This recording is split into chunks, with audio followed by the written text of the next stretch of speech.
नमस्कार, मैं अनिल पारधी, सहायक प्राध्यापक इतिहास, स्वर्गीय श्री जयदेव सतपथी शासकीय महाविद्यालय बसना।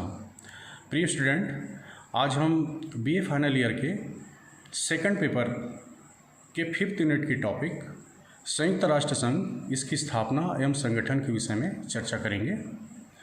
आइए हम देखते हैं इसकी स्थापना कैसे हुई, इसकी पृष्ठभूमि क्या थी।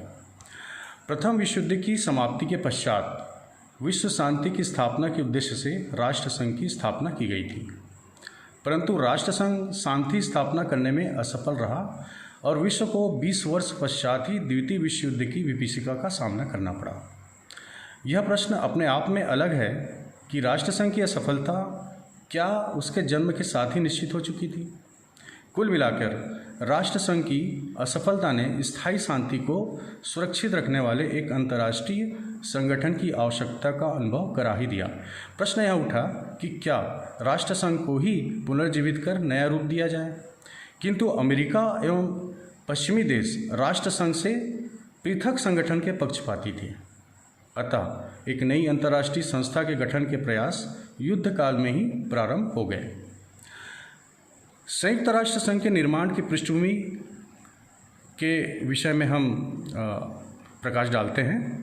संयुक्त राष्ट्र संघ की स्थापना किसी एक दिन के प्रयत्न का परिणाम नहीं है। विश्व युद्ध के काल से ही इसके गठन के प्रयास हेतु मित्र राष्ट्रों के मध्य वार्तालाप एवं विचारों का जो आदान प्रदान हुआ, संयुक्त राष्ट्र संघ उसी की उपज है। इस प्रकार विश्व युद्ध के दौरान से ही अनेक प्रयास इस संबंध में किए गए। अतः संयुक्त राष्ट्र संघ के निर्माण की पृष्ठभूमि को लंदन घोषणा से सैन फ्रांसिस्को सम्मेलन तक मित्र राष्ट्रों के किए गए प्रयासों के निम्नलिखित चरणों में इंगित किया जा सकता है। पहला है लंदन घोषणा। 14 जुलाई 1941। युद्ध काल में जुलाई 1941 में लंदन में मित्र राष्ट्रों का एक सम्मेलन हुआ। इस सम्मेलन की घोषणा में विश्व में स्थायी शांति की बात कही गई। यह ठीक है कि इस घोषणा में अंतर्राष्ट्रीय शांति एवं सहयोग की घोषणा की गई थी। उसे दृष्टिगत रखते हुए लंदन घोषणा को संयुक्त राष्ट्र संघ का बीजारोपण माना जा सकता है। दूसरा है अटलांटिक चार्टर। अटलांटिक चार्टर 14 अगस्त 1941। द्वितीय विश्व युद्ध में अपना कदम रखने से पूर्व अमेरिका ने भाषण, धर्म, अभाव एवं भय की स्वतंत्रता की बात कही थी। इस घोषणा के पश्चात रूजवेल्ट ने इंग्लैंड की सहायता की थी।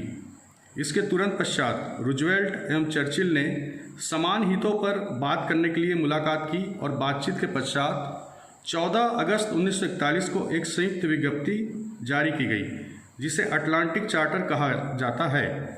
इस चार्टर में आक्रमण से सुरक्षा के प्रश्न पर विचार करते हुए स्पष्ट किया गया कि प्रत्येक राष्ट्र के लोग स्वेच्छा की शासन व्यवस्था अंगीकार करने के लिए स्वतंत्र है। इस चार्टर में जिस प्रकार शांति स्थापना की बात कही गई, उसी का दृष्टिगत रखते हुए इसे संयुक्त राष्ट्र संघ की स्थापना का प्रथम कदम माना जाता है।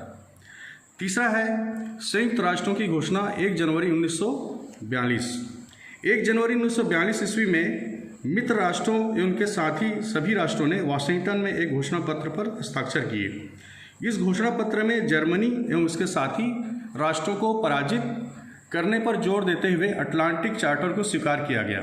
साथ ही इस घोषणा में प्रथम बार संयुक्त राष्ट्र शब्द का प्रयोग हुआ। लैंगसम ने यहीं से संयुक्त राष्ट्र का श्रीगणेश माना है।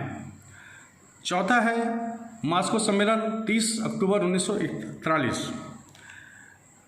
संयुक्त राष्ट्रों की उपरोक्त घोषणा को रूस एवं चीन ने पश्चात में स्वीकार कर लिया। अतः 30 अक्टूबर 1941 में इंग्लैंड, अमेरिका, चीन एवं रूस के प्रमुख प्रतिनिधियों की बैठक मॉस्को में हुई। 1 जनवरी 1943 को मॉस्को घोषणा पर हस्ताक्षर कर मित्र राष्ट्रों ने स्वीकार किया कि युद्ध के पश्चात एक अंतर्राष्ट्रीय संगठन की स्थापना आवश्यक है। रूसी प्रतिनिधि S.B.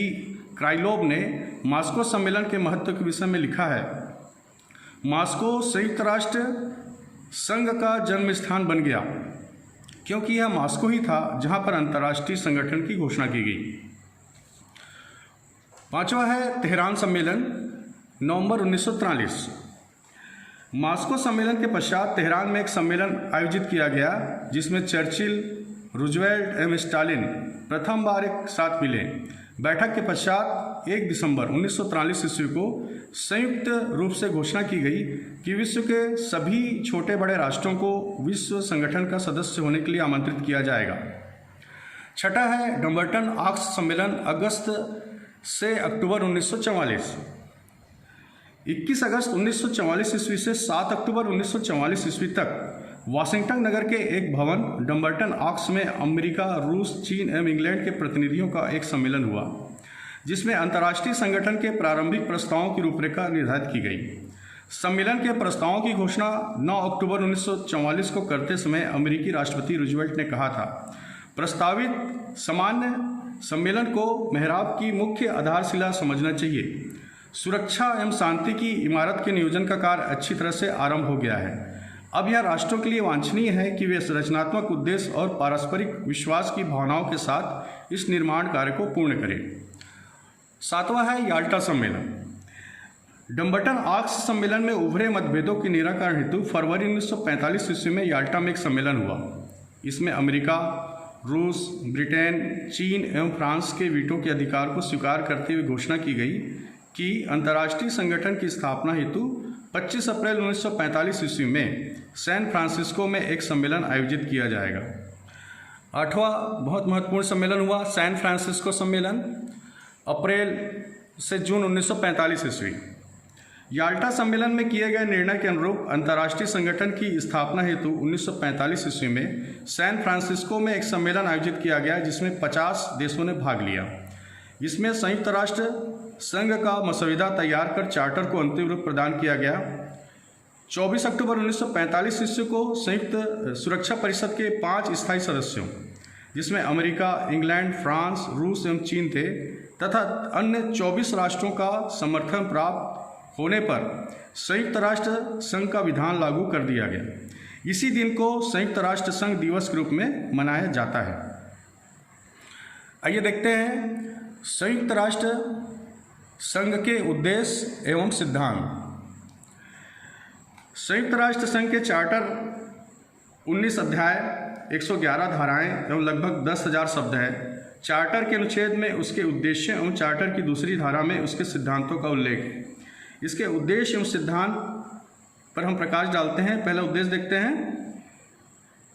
संयुक्त राष्ट्र संघ के उद्देश्य थे, इनमें पहला उद्देश्य था अंतर्राष्ट्रीय शांति एवं सुरक्षा कायम रखते हुए युद्ध से मानव जाति की रक्षा करना तथा शांति भंग करने वाले आक्रामक कार्रवाइयों को रोकने के उपाय करना।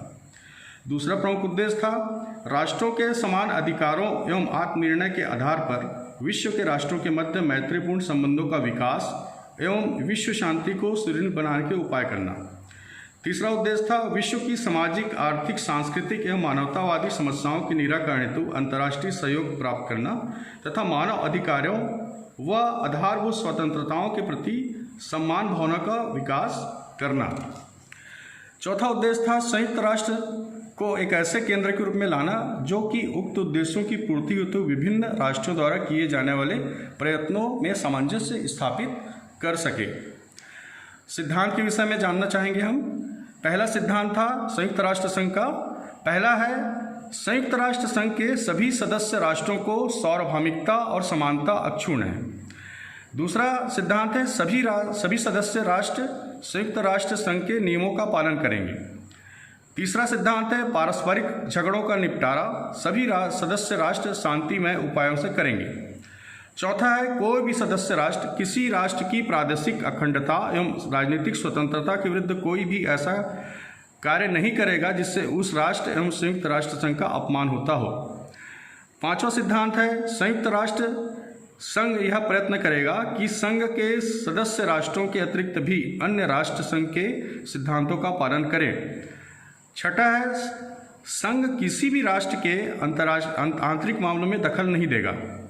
सातवां है सभी सदस्य राष्ट्र संघ के सिद्धांतों के अनुरूप संघ को उस समय पूर्ण सहायता प्रदान करेंगे जबकि संघ किसी राष्ट्र के विरुद्ध कार्रवाई कर रहा हो।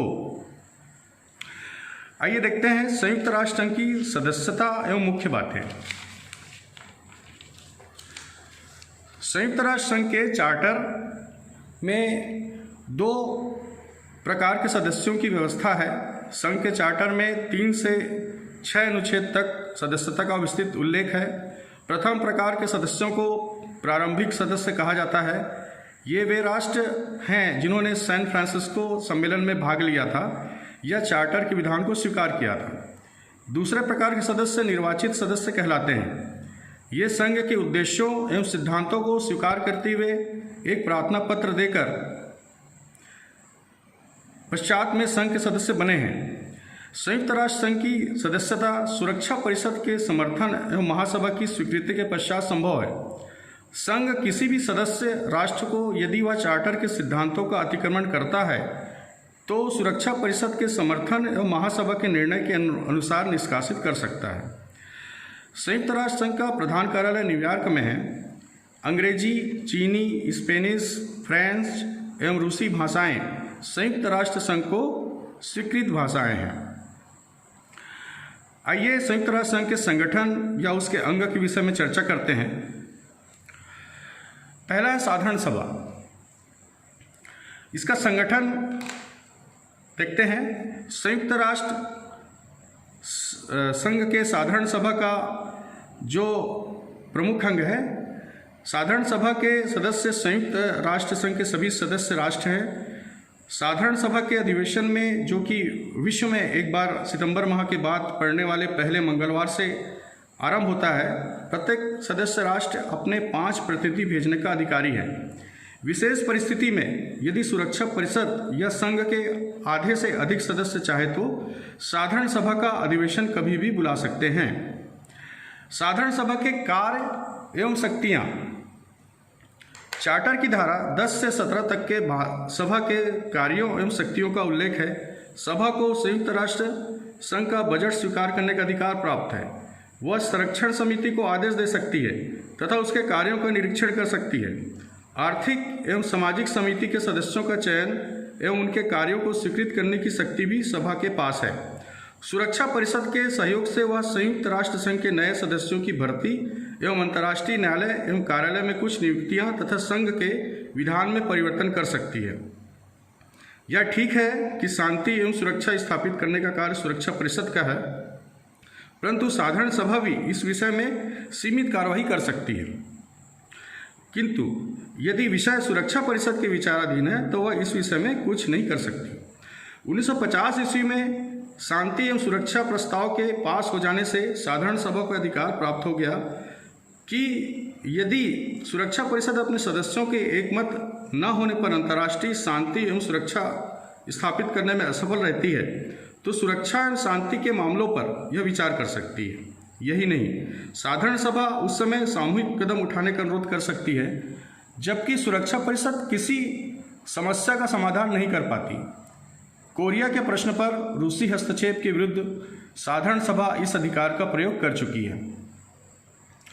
आइए देखते हैं संयुक्त राष्ट्र संघ का एक महत्वपूर्ण संगठन का एक अंग है सुरक्षा परिषद, जिसके विषय में आए दिन हम सुनते रहते हैं, पढ़ते रहते हैं, टेलीविज़न में देखते रहते हैं। क्या है देखते हैं सुरक्षा परिषद संयुक्त राष्ट्र संघ का। सुरक्षा परिषद के सदस्य जो हैं वो मतदान कार्य और अधिकारों का उल्लेख संघ के चार्टर के प्रथम अध्याय की धारा 23 से 32 में है। इसका विवरण निम्नलिखित है। पहला है संगठन।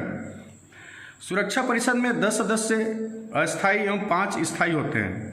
अमेरिका, रूस, चीन, फ्रांस एवं इंग्लैंड इसके स्थायी सदस्य हैं। अस्थायी सदस्यों का चयन साधारण सभा द्वारा 2 वर्ष के लिए किया जाता है।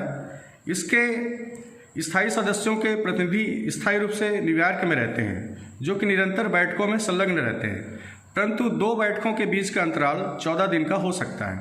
सुरक्षा परिषद के अधीन विश्व निरस्त्रीकरण आयोग है, जो 11 जनवरी 1952 में स्थापित किया गया था।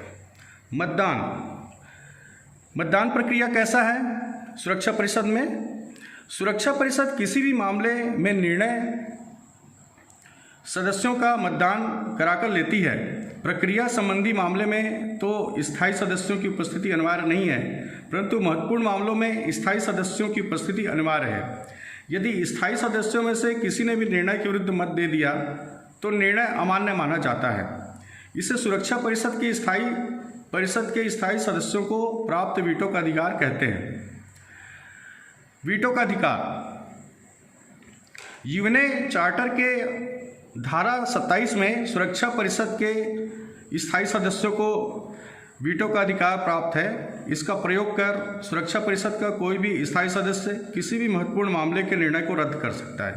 वास्तव में वीटो का अधिकार प्राप्त करने के स्थायी सदस्यों का रूस, अमेरिका, ब्रिटेन, चीन एवं फ्रांस का जो उद्देश्य था वह था कि कहीं बहुमत के आधार पर रक्षा परिषद के अन्य राष्ट्र उसकी शक्ति को सीमित न कर दें। बैरले ने ठीक ही लिखा है, निषेधाधिकार वह मूल्य है जो संयुक्त राष्ट्र ने सामूहिक सुरक्षा के कार्य करने वाली संस्था की स्थापना के लिए चुकाया है, और यह भी स्पष्ट है कि यह मूल्य बहुत अधिक है।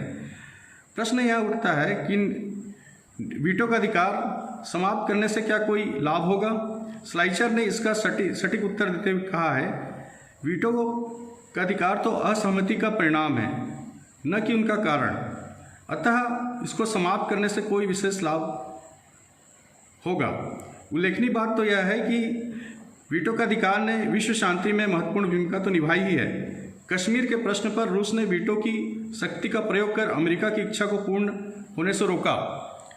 तो 1964 ईस्वी में रूस से ही सीरिया एवं इजराइल के प्रश्न पर वीटो का प्रयोग किया था। आइए सुरक्षा परिषद के कार्य के विषय में जानते हैं। सुरक्षा परिषद के कार्य अत्यंत व्यापक हैं। संक्षेप में हम इसके बारे में उल्लेख कर सकते हैं। पहला कार्य है, चार्टर की धारा 24 के अनुसार सुरक्षा परिषद का मुख्य कार्य अंतर्राष्ट्रीय शांति की स्थापना है। इस संबंध में संघ के सभी सदस्य सुरक्षा परिषद के निर्णय को मानने के लिए बाध्य है। सुरक्षा परिषद समझौते द्वारा समस्या का समाधान न हो पाने पर सशस्त्र सैन्य बल का प्रयोग कर सकती है। दूसरा कार्य, अंतर्राष्ट्रीय सुरक्षा के संबंध में लिए गए अपने निर्णयों को क्रियान्वित देने का कार्य भी सुरक्षा परिषद का ही है। तीसरा कार्य है सुरक्षा परिषद का शांति एवं सुरक्षा भंग होने की संभावना पर झगड़ों की जांच कर इसकी रिपोर्ट साधारण सभा को देना। चौथा कार्य, सुरक्षा परिषद जिन कार्य को करती है उनकी योजना बनाना भी उसी का कार्य है। पांचवा कार्य है, नए सदस्यों को संघ में प्रवेश कराने का कार्य भी सुरक्षा परिषद के पास है। छठवां कार्य है, सुरक्षा परिषद को अपनी वार्षिक रिपोर्ट साधारण सभा को प्रेषित करनी होती है। इस प्रकार माना जा सकता है कि सुरक्षा परिषद संयुक्त राष्ट्र संघ का एक महत्वपूर्ण अंग है। E.P. चैज ने ठीक ही लिखा है कि सुरक्षा परिषद संयुक्त राष्ट्र संघ का हृदय है। संगठन का कार्य संकट का समय हो या शांति का, संघ के दूसरे अंग कार्य कर रहे हो या न कर रहे हो, वर्ष का कोई भी समय हो, सुरक्षा परिषद अपना कार्य करती रहती है। आइए संयुक्त राष्ट्र संघ के संगठन का तीसरा महत्वपूर्ण अंग है आर्थिक एवं सामाजिक परिषद। इसका संगठन के विषय में चर्चा करते हैं। आर्थिक एवं सामाजिक परिषद संयुक्त राष्ट्र का वह तीसरा महत्वपूर्ण अंग है जो कि विभिन्न राष्ट्रों में शांति एवं मैत्रीपूर्ण व्यवहार स्थापित करने का महत्वपूर्ण कार्य करता है। चार्टर की धारा 61 के अनुसार यह व्यवस्था की गई है कि सामान्य सभा द्वारा निर्वाचित 18 सदस्यों से युक्त यह परिषद होगी, परंतु 1965 में हुए प्रथम संशोधन द्वारा यह संख्या 27 कर दी गई है। इसके 9 सदस्य प्रति 3 वर्ष के पश्चात परिषद के कार्य से मुक्त हो जाते हैं। परिषद अपने अध्यक्ष का चयन स्वयं करती है। निर्णय का आधार बहुमत से होता है। वर्ष में इसकी बैठक 2 बार बुलाई जाती है। आवश्यकता अनुसार विशेष परिस्थिति में भी इसकी बैठक आयोजित की जा सकती है। परिषद के क्या क्या कार्य होते हैं उसके बारे में हम बात करते हैं। पहला कार्य होता है, सुरक्षा परिषद की प्रार्थना पर किसी भी आक्रांता देश पर आर्थिक दंड लगाने से यह सुरक्षा परिषद की सहायता करती है। दूसरा कार्य होता है, संघ के अधीन कार्य करने वाली सभी संस्थाओं में आपस में सामंजस्य स्थापित कराना तथा संस्थाओं से परामर्श करना। तीसरा है, सदस्य राष्ट्रों को आर्थिक सहायता प्रदान करना तथा तकनीकी सलाह देना। चौथा है साधारण सभा, सुरक्षा परिषद एवं न्याय परिषद की प्रार्थना पर यह परिषद उन्हें सहायता एवं संबंधित सूचना देती है। पांचवा कार्य है अपनी कार्य प्रणाली एवं नियमों को स्वयं बनाकर उसे स्वयं ही कार्यान्वित करना तथा अपने कार्य क्षेत्र के भीतर किसी भी समय अंतर्राष्ट्रीय सम्मेलन बुलाने का अधिकार भी इसे है। छठवां है मानव अधिकारों तथा मौलिक स्वतंत्रता के रक्षार्थ सम्मान रखते हुए इनके विकास तथा प्रसार के लिए कार्य करना।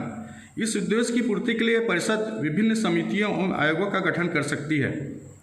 अब तक इसने सांख्यिकी आयोग, जनसंख्या आयोग, सामाजिक विकास आयोग तथा मानव अधिकार आयोग, नारी अधिकार संबंधी आयोग एवं मादक पदार्थ आयोग का निर्माण किया है। संयुक्त राष्ट्र संघ के संगठन का चौथा महत्वपूर्ण संगठन है अंतर्राष्ट्रीय न्यायालय। संयुक्त राष्ट्र संघ के चार्टर की धारा 92 के अनुसार अंतर्राष्ट्रीय न्यायालय को संघ का महत्वपूर्ण अंग माना गया है। चार्टर के अध्याय 14 में धारा 92 से 96 तक इसके संगठन में क्षेत्राधिकार का उल्लेख है। इसका संगठन कैसे है आइए देखते हैं। अंतर्राष्ट्रीय न्यायालय हेग, जो कि हॉलैंड या नीदरलैंड में स्थित है। इस न्यायालय में 15 न्यायाधीश होते हैं। न्यायाधीशों का चयन साधारण सभा एवं सुरक्षा परिषद संयुक्त रूप से 9 वर्ष के लिए करती है। न्यायाधीश अपने कार्यकाल में दूसरा कार्य नहीं कर सकता। किसी विवाद विशेष के उपस्थित हो जाने पर न्यायालय अस्थायी न्यायाधीशों की नियुक्ति कर सकता है, जो कि अंतर्राष्ट्रीय न्यायालय में विवाद रहने तक अपने पद पर बने रहते हैं। न्यायालय अपने अध्यक्ष, उपाध्यक्ष एवं रजिस्ट्रार की नियुक्ति स्वयं करता है। जिस देश के विवाद के विषय में न्यायालय विचार कर रहा हो, उस देश का न्यायाधीश उस मामले में भाग नहीं ले सकता। अंतर्राष्ट्रीय न्यायालय का क्षेत्राधिकार के विषय में चर्चा करते हैं। हेग स्थित अंतर्राष्ट्रीय न्यायालय के क्षेत्राधिकार को सुविधा की दृष्टि से 3 भागों में विभक्त किया जा सकता है। प्रथम ऐच्छिक क्षेत्राधिकार, द्वितीय अनिवार्य क्षेत्राधिकार एवं तृतीय परामर्शदात्री क्षेत्राधिकार। ऐच्छिक क्षेत्राधिकार के अंतर्गत न्यायालय अपनी संविधि की धारा 36 के अंतर्गत उन सभी मामलों पर विचार कर सकता है जो कि संबंधित राष्ट्र द्वारा उसके समक्ष रखे गए हों। राज्य ही न्यायालय के विचारणीय प्रश्न होते हैं, व्यक्ति नहीं। अनिवार्य क्षेत्राधिकार के अंतर्गत संविधि को स्वीकार करने वाला कोई भी राष्ट्र यह कह सकता है कि वह प्रस्तुत विवाद को अनिवार्य न्याय क्षेत्र में मानता है, परंतु इसके लिए दोनों पक्षों की स्वीकृति अनिवार्य है। किसी भी संधि की व्याख्या अंतर्राष्ट्रीय कानून के क्षेत्र से संबंधित सभी मामले एवं किसी अंतर्राष्ट्रीय दायित्व के भंग होने पर मुआवजे का रूप एवं राशि निर्धारित करने संबंधी मामले न्यायालय के अधिकार क्षेत्र में आते हैं।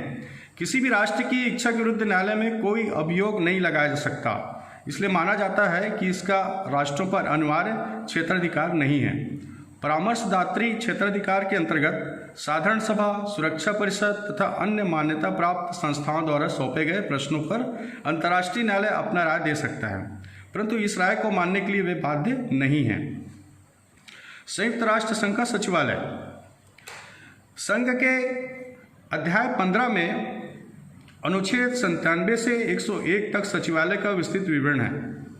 सचिवालय के प्रधान कार्यालय न्यूयॉर्क एवं जिनेवा में है। सचिवालय का एक महामंत्री होता है, जिसकी नियुक्ति सुरक्षा परिषद के अनुमोदन पर साधारण सभा द्वारा की जाती है। महामंत्री संघ का प्रशासनिक अधिकारी है। वह अंतर्राष्ट्रीय न्यायालय को छोड़कर संघ के सभी अंगों की बैठकों में भाग ले सकता है।